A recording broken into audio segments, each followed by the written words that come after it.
Здравейте на всички! След изключително интерес в видеото, което направих предишния път, което беше почти на шега, реших да продължим тази практика, защото мисля, че може би ще е полезно за таблата и да се вдига малко шум около нашето първенство, така може би повече хора ще научат за него. Видимо резултат след видеото беше след 30 записани, се записаха рекорден брой състезателя, именно 66. Пожелавам на всички успех! Мисията на днешното видео е да разгледаме и теглени съвсем наскоро жреби, като за начало бяха пуснати 5 кръга наведнъж, след изиграването на тях ще се тегли по един. Идеята е, че тъй като формат е до 5 загуби, затова и в началото се теглят малко повече кръгове. След това ще се играе, както казахме, един кръг за кръг. Вече започнаха доста от интересните добори, ние ще разгледаме и най-интересните до момента. Но преди да стигнем до там, искам този подкаст, или както искаме да го наричаме, с който предварително обявявам, няма абсолютно никакъв сценарий, така че моля да ми простите, ако допускам някакви неточности или грешки. Единствената идея е популяризиране на таблата. Мисля, че всички ви е ясно, че с нашите 100-200 гледания нямаме абсолютно никакъв шанс на монетизация, но да се рекваме. Затова, че идеята е единствено и само нямам и време, благодаря за критиките относно качеството на картината, но нито имам намерение да инвестирам в камери, нито имам време да инвестирам в подобряване на моите графични способности. Единствената идея е само популяризиране на таблата. Ако някой иска да се включи и ако го направим традиция, ще е добре дошъл. За бъдеще мисля да добавям различни рубрики, както сега ще говорим малко новини извън първенството. Ще има новини, ще има и гости. Ще искам да го направя нещо като малко предаване, табла шоу. Първият гост, който ще е изненада за вас, гост изненада, е много интересно име, който само ще подскажа е бил шампион на България. Затова, че очаквам вашите въпроси към него, който ще включа следващия път. Освен това, може би по-нататък, ако не е прекалено отекчаващо, не искам да бъде отекчаващо, може да включи анализ на някои позиции. Също така, преди да стигнем до жребия на първенството, което ще се явява втора част на това видео, както виждате, съм ви споделил една снимка, а тя е от току-що прясно приключилия турнир вчера на София Backgammon. Това са Боряна и Жак, които имаха 10-то юбилейно издание на турнира. Поздравления за тях и за техния труд. Едни от малкото хора извън казината, които продължават да развиват таблата в България, за това, че моето голямо евала. На всичкото отгоре този път имаше и добавени пари, което мисля, че допълнително привлече хора. Турнирът беше безапелационно спечелен с почти всички награди от Пловдивския клуб. Поздравления, личи си работата в Пловдив. Турнира бе спечелен от Александър Зарзавчиев или още известен като Сантокан в онлайн средите. Второ място също беше от Пловдив. Извинявам се, че няма да мога да назова името, но просто не съм сигурен как се казва, защото сте го познавам като Фиго от 15 години. Поздравление и на него, мисля, че се казва Костадин Бодуров. Не съм си написал домашното, съжалявам за което, ще го видим след малко в националното първенство. Също така, доколкото знам, Стефан, председател на клуба, е спечелил сайдпула, като на полуфинал са играли семейство Пейчеви от Софийския клуб, от клуб Династия, Майя и Росен. Съответно, те стават трети и четвърти. На финала на DMP или турнира до една точка играят Никола Милев и Олга Сладкарова от София Backgammon клуб също така. Поздравление на всички печеливши, поздравление на организаторите за страхотната инициатива. Лично се надявам, че за бъдеще ще мога да посетя турнира. Аз съм го посещавал, между другото турнира е доста приятелска атмосфера, много е добър и за прохождащи играчи, и за хора, които искат да си записат мачове, да си тестват уменията за по-добри играчи. Страхотен микс от играчи. Лично аз вчера бях с идеята да отида на турнира, за съжаление ми излезе ангажимент, не успях. Това, че съветвам всеки, който е в София или има път към София, да си запази следващата дата за този турнир. И след като вече разгледахме турнира, аз ще продължа към републиканското. Тук съм си направил малък пищов. Но преди да пристигнем към него, ще разгледаме и кои са вече изиграните двубои до момента. Като изиграните двубои до момента са днешно... Не знам честно казвам колко е обновено това, но това са двубоите, които са се изиграли последните няколко дена. В един от интересните двубои Майя Пейчева е победила Даниел Захариев, съответно го е надиграла.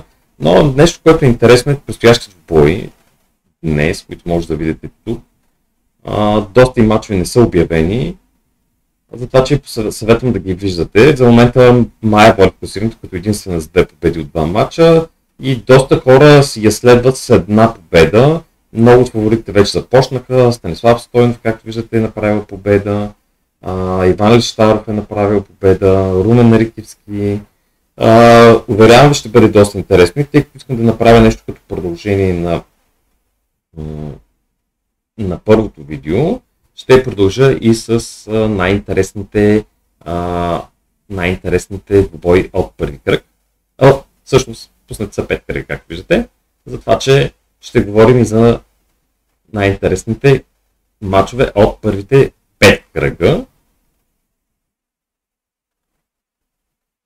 Кръговете по първите 5 кръга са пуснати наведнъж, както вече казахме. Тъй като в героите ги виждаме един по един и с обратен ред, затова аз съм си изкарал един малък пещов с обратна последователност. Той започва от 5 кръг.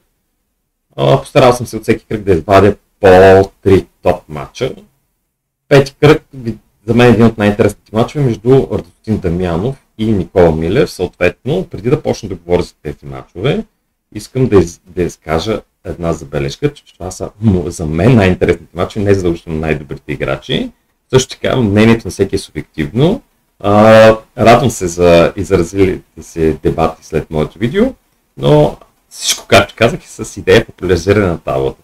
Нямам идея да навлизам в това, кой заслужава повече да бъде в мое видео или не, което е абсолютно безумие, или кой е по-велик или не. За съжаление, в таблата имаме тази нагласа да си мерим егото. И за мен идеята тук е да сме единни и да правим нещо заедно. Затова, че пожелавам абсолютно всички успех. И според мен всеки в таблата, който е отишъл на 2 или 3 турнира, може да кеше някъде, затова, че няма нужда да изборявам на всички успехи и така нататък. На всички пожелавам успех. Разбира се, има по-добри и по-слаби играчи, но отново изразявам, това е изключително и само моето мнение. Така, първи, 5 кръг в случая, най-интересното двубой, поне за мен, двубой, който вече е скеджулнат за 5 януари, е между Радостин Дамянов и Никола Милев. Мисля, че този двубой ще е доста интересен. Широката публика може би не знае Радостин Дамянов, но това е момчето, което стана трети в Истанбул миналата година. Както писахме в групата Спортна табло, за който не я следи, може да влезе и да се апдейтва с всякакъв тип новини от турнири. Радо играе доста солидно. Мисля, че е горе-долу на нивото на Никола, който е също един от много добрите играчи в София, който е изключително интелигентен, просто той няма време да се занимава и да отделя много време на компютъра. Иначе мисля, че Никола може да бъде много топ играч. В момента е на завидно високо ниво за българските стандарти. Очаквам с интерес двубой на 5 януари в 6 часа българско време. 1 час е разликата с централния сервер. Това, че може да го гледате. Друг интересен двубой, който за мен е блокбъстър на може би всички кръгове. Първите 5 теглени кръгове. Това е Велизар Гошев. Както казахме, това беше агент Енигма в първото видео. Вече всички знаем кой е. Мат Гамън. Той влиза в турнира като един от фаворитите и ще играе срещу друг такъв, който стана в топ 3 миналата година. Не съм сигурен дали втори или трети банката. Той е Иван Петров от Бургаския клуб срещу Велизар Гошев от София. Това за мен ще бъде супер интересен сблъсък. Чакаме го с нетърпение. И друг много интересен сблъсък е между Петю Маринов и Румен Рикевски. Лично за мен ще бъде много интересно да видя нивото на Румен Рикевски. Срещу съм го на някакво турнира на живо. Ще видим как той ще се впише и в онлайн българската среда. Петю е доста солиден играч също. Често кешва, много добре онлайн се справя. Има 2 титли на българското първенство, за това, че много интересен двубой, като за начало на първенството. Все още няма график кога ще играят, видимо няма оговорка, но когато има, вие може да следите, има отворена тема в групата Спортна табла, където да следите какво се случва. И това мисля, че петия кръг е изчерпан. Лично аз бих продължил към четвърти кръг, където също има не по-малко интересни двубои, като бих започнал с Иван Лищаров, който е доста бързо напредва, както казахме в първото видео, и аз лично го смятам за един от фаворитите на този турнир. Той играе срещу Валентин Стоянов от Силистра, който също се класира доста често в топ 10 на онлайн първенството. Дори мисля, че една година беше и в националния отбор. Също доста солиден играч, но си мисля, че Иван Лещаров тук ще е фаворит. Но двубой, който не трябва да изпускате.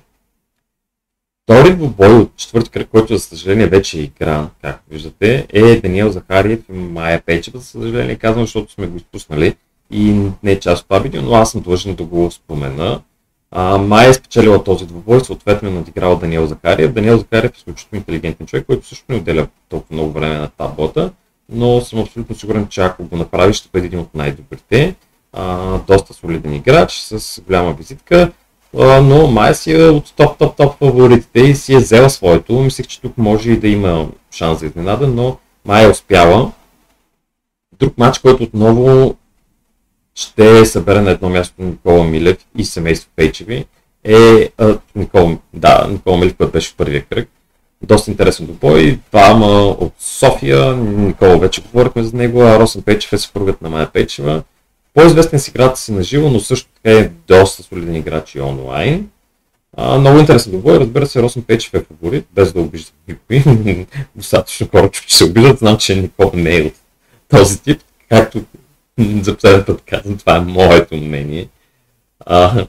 Така, това е за четвърти кръг. Трети кръг, много интересен двубой. Станислав Стойнов и Румен Рашев, един от най-интересните за всичките 5 кръга. Румен е настоящия шампион, а Станислав Стойнов всяка година се представя изключително добре и на живо и онлайн играе много солидно, подобрява постоянно играта си, много интересен двубой. Все пак си мисля, че Румен е лек фаворит, но всичко може да се случи в този двубой. Чакам го с нетърпение. Отново, може би ще кажете, че е натворено, но Никола Милев явно има най-тежкия жребий в първите 5 кръга. Двубойът него се слагам в един от най-интересните с Майя Пейчева. Той вече е игран, Майя е успяла да победи и него. Майя явно също има доста труден жребий, защото е с Никола и с Даниел Захариев в първите няколко кръга. И отново и надиграване и победа. Браво на Майя. Никола, за съжаление, е доста тежък жребий до момента. И третият двубой е също доста интересен. Отново слагам тук Петю Маринов и Александър Зарзалчев, който току-що спечели турнира в София. Определено ще бъде доста интересен двубой, като тук смятам за лек фаворит Петю Маринов. Въпреки че Зарзалчев играе много надъхано и чисто по пиар дори да изостава леко от Петю, онлайн е доказал, че може да победи абсолютно всеки, а и с набраното самочувствие от титлата му на София, на София БГ на турнира, мисля, че и ще бъде много интересен двубой. Втори кръг, продължаваме, отново слагам Румен Рикевски, което тук този път играе с Росен Пенчев, ще бъде изключително интересно. Росен не тръгна добре, той откри кампанията си в първенството, като загуби от Марин Диков. Не игра по най-добрия желан начин, но съм сигурен, че Росен ще се завърне по-силен и доста интересен двубой. Все още няма поговорка. Чакаме с нетърпение. Друг много интересен двубой, който отново включва Велизар Гошев и Мат Гаун, е срещу Мартин Драгоев, може би най-добрият играч от Пловдив БГ клуб, също изключително интелигентен играч, много бързо напредващ. Аз лично нямам търпение да видя този двубой. За наша радост и за съжаление на много играчи, доста от фаворите са срещнали един срещу друг рано, а в първите 5 кръга не искаш да допускаш загуба, защото може да е пагубна по-напред в турнира, като останат по-малко хора. Но това е жребия. Друг за мен, чисто не от към пиар гледна точка, но чисто интересен като сблъсък в бой от този кръг е Евелин Трендафилов срещу Олга Сладкарова. Това са двата човека зад София БГМ клуб, председателя и заместник председателя. От тази гледна точка за мен ще е много интересен двубой. И предишния кръг казахме, Евелин доста интелигентен човек, с математическо образование, шеф на риск отдел в известна наша банка. Олга също е програмист, много напредва напоследък в играта си и определено мисля, че това ще е доста интересен двубой. Като за финал, първи кръг, който всъщност въобще не е първи, защото те ги пускат 5 кръга наведнъж, малко повече двубой съм изкарал, защото тук имаше и по-интересно, честно казано. За първ път, както виждате, включвам с Евделин Цветанов, който завърши с най-добър пиар в предишното първенство и за мен е най-големият фаворит в това. Той играе срещу Валентин Стоянов. Валентин, вече говорихме за него от Селистра, за мен е много интересен двубой, като отново бих сложил себе тук за фаворит, но Валентин може да обърка сметките на много хора, както вече и го казахме. Следващ супер интересен двубой е между Радостин Дамянов и Румен Рашев, шампиона срещу третия от Истанбул. Ще следим с интерес. И отново Росен Пейч фигурира тук и отново срещу Мартин Дъргоев. Мартин Дъргоев е предишния кръг. Просто, както казахме, доста от фаворите са срещнали един с друг. Трудно ми е да прогнозирам този двубой, но все пак си мисля, че Росен Пейч може би е лек фаворит. И тук пореден кръг, който Петю е сложен в интересните двубои с Мариела Каменова. Мариела изключително много прогресира също последната година, като изпечели средното ниво в Кипър. Мариела е изключително уверена в себе си и надъхана. Няма да очудва, ако поднесе изненадата тук. Също интересен двубой. И последният, който бих казал, доста така интрига виждам в него, е между два от председателите на клубове в България, Димитър Григоров и Евелин Трендафилов. Също чакам с нетърпение.